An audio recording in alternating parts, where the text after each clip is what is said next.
நம்மகிட்ட காசு இருக்குது, நம்மகிட்ட நிர்வாகிகள் இருக்கிறாங்க, அதனால் வந்து ஒரு ஹால் கிடைக்கிறதோ, எல்இடி போடுறதோ, லைவ் பண்ணுறதோ, வாலண்டியர்ஸ் வைக்கிறதோ, இது பெரிய விஷயம் இல்லை. அது எல்லா கட்சிகளாலும் செய்ய முடியும். அது வந்து செய்ய முடியாத ஒரு கட்சியினோட கம்யூனிஸ்ட் கட்சிகள் கூட செஞ்சுருவாங்க. ஆனால் அந்த ஆர்வமாக வர்றாங்க பாருங்கள், அது ரொம்ப முக்கியமான விஷயம். அதுதான் இதில் கவனிக்க வேண்டியது.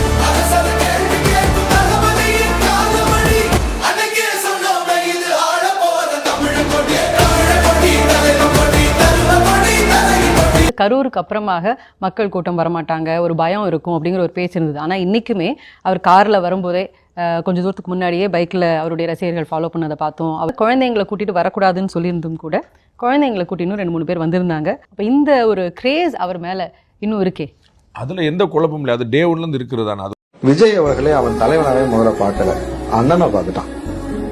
சிக்கலே அங்கதான். விஜய் எனக்கு ரொம்ப பிடிக்கும், அவங்களை பார்த்து தான் நான் வளர்ந்தேன்.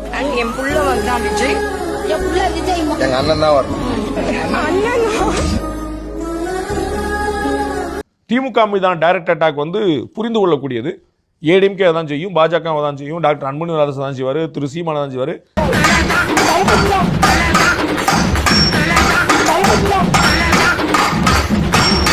மணற்கொள்ளையை பற்றி, அதுவும் பாலாற்றில் வந்து அவங்க வந்து மணற்கொள்ளை பண்ணியிருக்கிறாங்க. இதுக்கு வந்து அவங்க என்கிட்ட தரவு கேட்க வேணாம் அப்படின்னு நான் சொன்ன உடனே அது இடிகிட்ட போய் கேட்டால் தெரியும் அப்படின்லாம் சொல்கிறாரு. இல்லை, அந்த விமர்சனம் சரிதான். 100 கோடி ரூபா தான் அரசுக்கு இந்த கனிம வளங்கள் மூலமாக ஆண்டுக்கு வருமானம் 100 கோடி ரூபா தான். அப்போ அது எவ்வளோ பொட்டன்ஷியல்னு எல்லாருக்குமே தெரியும். வெறும் 100 கோடின்னு சொன்னாங்கன்னா அப்போ மிச்சம்லாம் எங்கே போகுதுங்கிற எல்லாருக்குமான கேள்வி.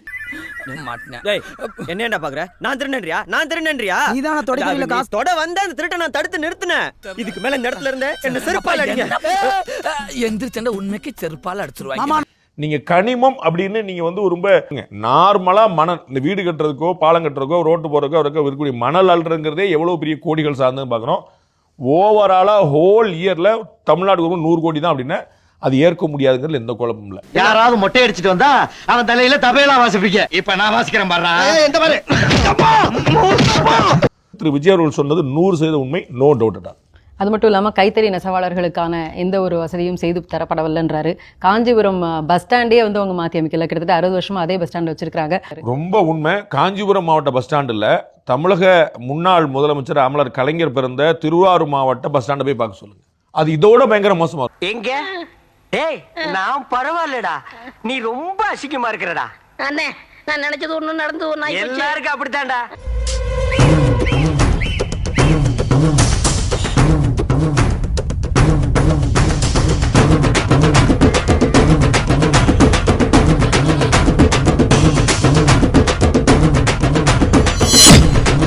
ஆன்மீகத்துக்கான பயணிகள் அவ்வளோ பேர் வந்து பக்தர்கள் வந்து நிற்பாங்க. அங்கே எப்படி இருக்குன்னு பாருங்க.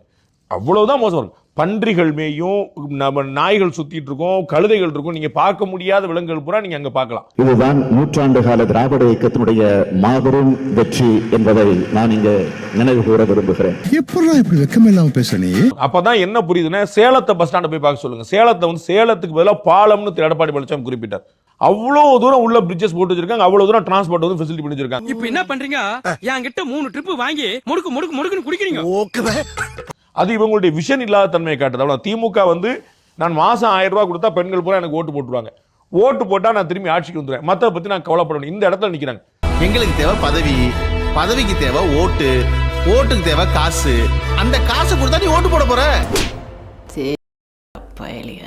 தமிழ்நாட்டை இவர்கள் என்ன மாதிரி மாற்றி வச்சிருக்காங்கனாக்கா, முழுக்க 1000 ரூபாய் வாங்குவதற்கு ஏற்ப இவர்களை அறிவு மலராக, குடிகாரனாக, சிந்தனை திறனற்றவர்களாக மாற்றி வச்சு, ஏழை படிக்காதவனாவே இருக்கணும்.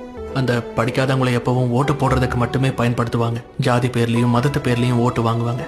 அதனாலதான் 1942 டாக்டர் அம்பேத்கர் சொன்னார், மக்கள் எல்லாரும் படிச்சுட்டாங்கன்னா தலைவர்களுக்கு அதுதான் உண்மையான பிரச்சனைன்னு சொன்னார். தமிழக அரசு குறிப்பாக பள்ளி கல்வித்துறை வெகுமக்கள்கிட்ட வாங்கி பள்ளிக்கல்வித்துறைக்கு கட்டடம் கட்ட அந்த மாதிரி அடிப்படை விஷயங்கள்லாம் பண்றதுக்கு 1000 கோடி ரூபாய் நிதி திரட்டன்னு சொல்றாங்க. ஓவராலா நன்கொடையாக பள்ளிக்கல்வித்துறைக்கு 1000 கோடி நிதி. இது எவ்வளவு வருத்தப்பட வேண்டிய விஷயம் பாருங்க. 45,000 கோடி ரூபாய் பட்ஜெட் இருக்கிற பள்ளிக்கல்வித்துறை, ஆண்டுக்கு 45,000 கோடி. ஆனா நீங்க 1000 கோடி தேர்த்திட்டே நம்ம சந்தோஷப்படுறீங்க. ஐயோ, ஒரு பைத்தியக்கார பைலட் மாட்டிட்டு பாடு. மாசத்துக்கு 1400 கோடி ரூபாய் நீங்க வந்து இந்த 1000 ரூபாய் நிதியா கொடுக்குறீங்க. அப்ப இந்த 1000 கோடி எங்க இருக்குன்னு பாருங்க. அப்ப இந்த 1000 ரூபாயை வெகுமல்கிட்ட நீ வாங்கி கேட்கக்கூடிய நிலைமை. அப்ப நீங்க அரசாங்கம் என்ன பண்றீங்க? வரி எதுக்கு வசூலிக்கிறீங்க? நீங்க மத்திய அரசு எதுக்கு நீங்க காசு வாங்குறீங்க? மெட்ரோ திட்டம் சென்ட்ரல் கொடுக்கணும், ஹைவே சென்ட்ரல் கொடுக்கணும், எல்லாமே நீங்க என்ன பண்றீங்க?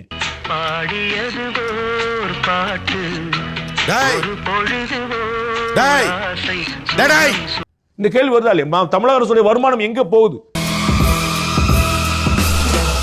எதுக்கு நீங்க பொதுமக்கள்கிட்ட போறீங்க? அரசாங்கத்துக்கு பொதுமக்கள் செய்யணுமா, பொதுமக்கள் வந்து அரசாங்கத்துக்கு செய்யணுமா? எங்க மாறிடுச்சு பாருங்க. அரசாங்கம் பொதுமக்களுக்கு ஃபெசிலிட்டேட் பண்ணி கொடுக்குங்கிறத விட்டுட்டு பொதுமக்கள்கிட்ட இருந்து 50,000 கோடி ரூபாய் டாஸ்மாக் மூலமா அரசாங்கம் வசூல் பண்ணுது. 50,000 கோடி. அப்போ அவ்வளவு காசையும் கரியாக்கிட்டு 1000 கோடி ரூபாய் நாங்க பொதுமக்கள்கிட்ட வாங்கிட்டோம் சொல்றாங்க. இந்த பொழப்புக்கு பிச்சை எடுக்கலாங்க. ஒரு கோயிலுக்கு வெளியே உட்கார்ந்து பிச்சை எடுக்கலாம். கோயிலுக்கு வெளியே திருவோணம் எடுத்துக்கொண்டு கோயிலுக்கு வெளியே பிச்சை எடுக்கலாம். இது அவங்களுடைய நிதி மேலாண்மை எப்படி இருக்குன்னு பாருங்க. அப்புறம் பஸ் ஸ்டாண்ட் எங்க இருந்து வரும்? கோயம்புத்தூர் மெட்ரோ நீ போட்டு கொடு, மதுரை மெட்ரோ நீ போட்டு கொடு, ஹைவேஸ் நீ போட்டு கொடு, கல்விக்கு நீ நிதி ஒதுக்கு, எல்லாத்துக்கும் நீ எல்லாமே நீ சென்ட்ரல் கவர்மெண்ட் தான் ஒதுக்கணும். அப்ப நீங்க என்ன செய்வீங்க? கேள்வி வருதுல. அவங்க அப்பா பண்ணாங்க, அவங்க அப்பா பண்ணாங்கங்கறியே, இவங்க என்னடா பண்ணாங்க? நீங்க காலையில சாப்பிட்ட டிப்பன் அது எல்லாம் இவங்க பண்ணது.